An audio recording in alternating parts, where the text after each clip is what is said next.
on nous a beaucoup parlé de cette étude du MIT qui nous dit que 95% des projets IA n'ont pas tenu leurs promesses en termes de ROI. Alors effectivement, c'est assez déstabilisant quand on voit les investissements financiers, mais aussi en temps, en ressources, en termes d'équipe. L'étude va un peu plus loin et nous explique pourquoi 95% de ces projets n'ont pas donné satisfaction. L'une des premières raisons, c'est qu'en fait, on n'a pas choisi les bons cas d'usage. C'est-à-dire, on est allé sur des cas d'usage dont le ROI n'est pas forcément le plus efficace, ce qui veut dire que le cas d'usage ne répondait pas vraiment à un pain. Le deuxième sujet, c'est qu'on a plaqué l'IA sur les process existants. Qu'on se le dise, mettre un moteur de Ferrari dans une 2 chevaux la fera peut-être avancer plus vite, mais pas tant que ça. Donc avant de mettre de l'IA quelque part, il faut vraiment, et je reviens à mon point précédent, repenser le process, repenser l'organisation. Le troisième sujet, c'est une question de change,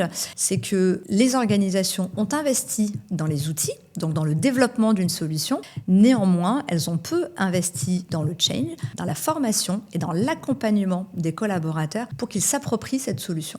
Et le quatrième, bien évidemment, comme toujours, les entreprises veulent aller vite et des sujets qui mériteraient d'être déployés sur 12 voire 18 mois sont déployés sur des durées de 3 à 6 mois au risque de passer des étapes et de griller en fait quelques étapes, ce qui fait que le résultat n'est pas à la hauteur des ambitions. Une fois qu'on a dit ça, le constat a l'air relativement dramatique. Malgré tout, cette enquête a été un peu remise en question par rapport à la représentativité de l'échantillon. Premier point, pas suffisamment grand, donc pas forcément représentatif.